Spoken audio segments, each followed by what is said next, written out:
Upchurch, back to tell you more about Upchurch history. And I have a special message for you today concerning the methodology I used starting some 40 years ago. And the problem I had was it was immediately visualized that the American Upchurch family was a pretty large family, and it went way back in history, way before the Revolution. In fact, as we've reported, our ancestor, the progenitor of all American Upchurches, came to Surry County, Virginia in 1638. And so you can imagine now we are 14, 15, 16 generations beyond Michael Upchurch I. So I had the challenge 40 years ago in starting serious research on the Upchurch family in America to figure out what kind of system to use. And I have perfected a system I would like to tell you about. And let's start out by taking a look at the first 5 generations of the Upchurch family in America. And I have a chart here which shows the 5 generations, starting with Michael Upchurch I, going to his son Richard I, then to his 2 grandchildren, then to his great-grandchildren, and then to his great-great-grandchildren here.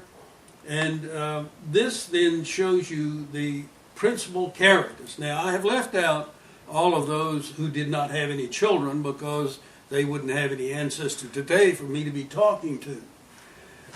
What we know is that Michael Upchurch had only one son, Richard Upchurch I, that gave issue.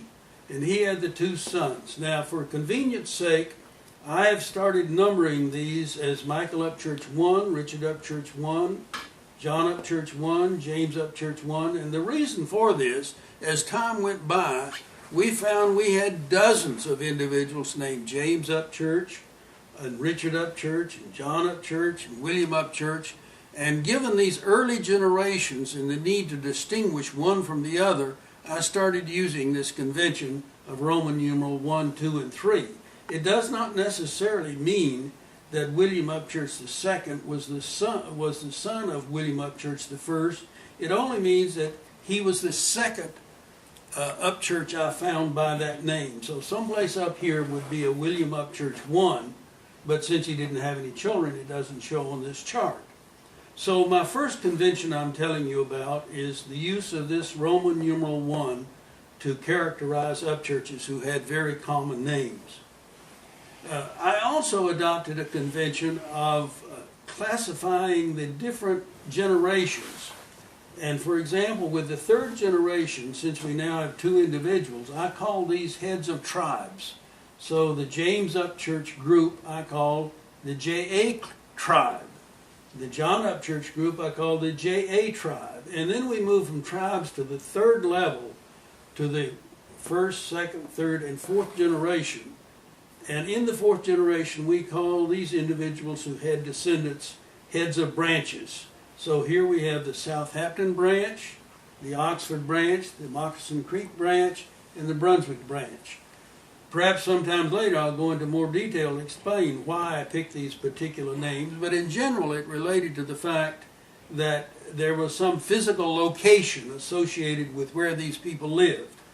So as we move from the 4th generation to the 5th generation, we have what I now call the heads of clans. So in the Oxford Upchurch branch, there were 2 known individuals who had descendants, and they were John Upchurch IV and William Upchurch III, and they headed clans. I have numbers for those clans, but I've not clouded up this chart with those numbers. We simply go by the name of the individual, saying that John Upchurch IV was head of the John Upchurch IV clan. And likewise, in this branch, we had 5 clan heads: Edith, Harmon, James IV, John III, and Selah Upchurch, and so on. This adds up now, of all of these individuals in the 5th generation, to be 22 individuals who had offspring and presumably could be a progenitor of Upchurches living today or of Upchurch descendants in the case of the females where they lost their name Upchurch as they married a male with a different name. Now, another characteristic in this system I have developed, which, by the way, I call the Michael Upchurch system, and I'm sure you can imagine why I selected that name, But this additional convention was that as I identified each individual, as I went through the years, I gave them a number, one by one by one. And the first individual had the name, had the number 1, and I used the convention XID to identify these numbers. The X is just a number, a letter to have in front, and ID is identity. So XID 1 is a certain individual. I believe that's Moses Upchurch, who's down here.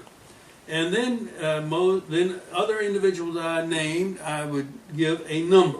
So many people who have followed the work that I've done over the last 40 years have come to understand these conventions of using Roman numerals, of using the names of the various divisions, such as the tribes, the branches, and the clans, and they've become accustomed to seeing the number XID.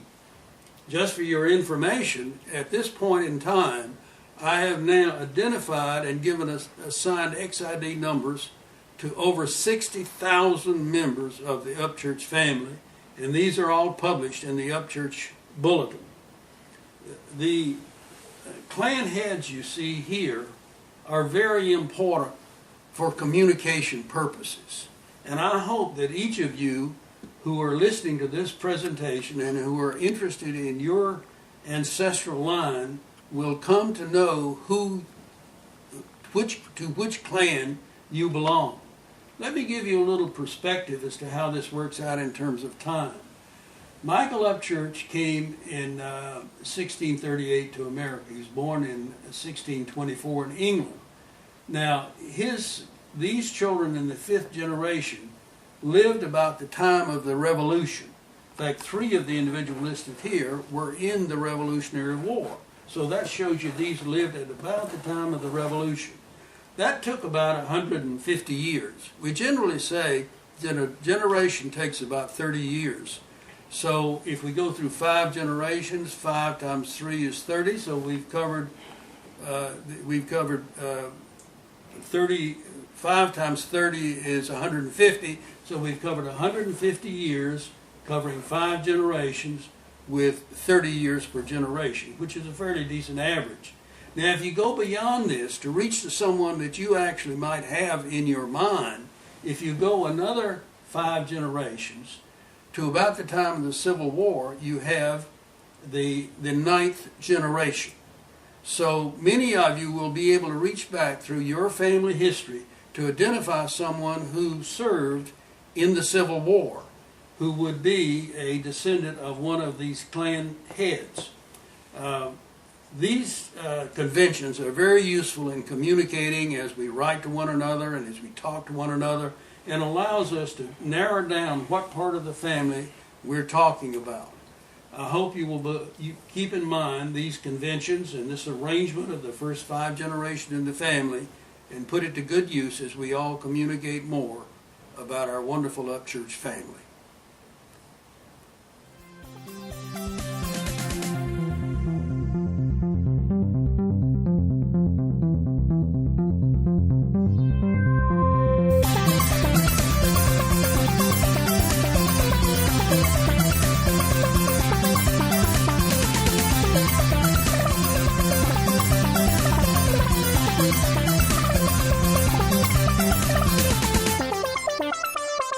Thank you.